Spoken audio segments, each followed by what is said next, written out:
বাপ হয়ে পোলার বিরুদ্ধে বিচার বসায়। আরে বাবা, পোলাই তো অন্য কারো জমি লিখে নেয় নাই, নিজের বাপেরটা নিছে। আর নিজের বাপের জমি পোলাই নিতেই পারে, তাতে অন্যায় কি বা দোষের বা কি? বাজান মাথাটা ঠান্ডা কর, তুই তো তোর বাপের চিনস।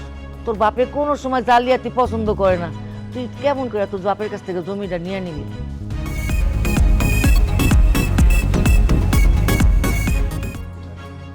যাও কাকা, যথেষ্ট দেখা হয়েছে।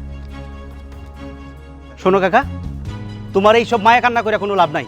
এই সপ্তাহের মধ্যে তুমি আর তোমার পোলাই গিয়া যদি আমার দলিল কইরা না দাও, দুইটার একসাথে আমি জেল খাটাবো। কবি দারোয়ান, কবি দারোয়ান, বাইরে বাইরন। কি ব্যাপার, এ দেরি করতেছেন কে? হ্যাঁ, আসেন। কি রে, তুই তোর বাপের এমনি করে রাখতেছিস? তো কেমনে করে রাখুম? এই তোর বাপরে নিয়ে এগুলি কি কইতাছিস? কে বাপ, কার বাপ?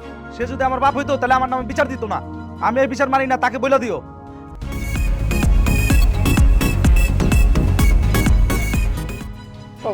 আমার পোলা আমার মিশা কথা বইলে আমার থেকে সইটা নিছে। আমি এই জমি বিক্রি করি নাই বাবাজি, আমি এই জমি বিক্রি করি না।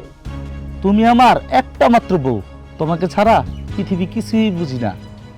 তাই নাকি? হ্যাঁ। আচ্ছা ঠিক আছে, চলো তাহলে বাড়িতে যাই। ওকে চলো।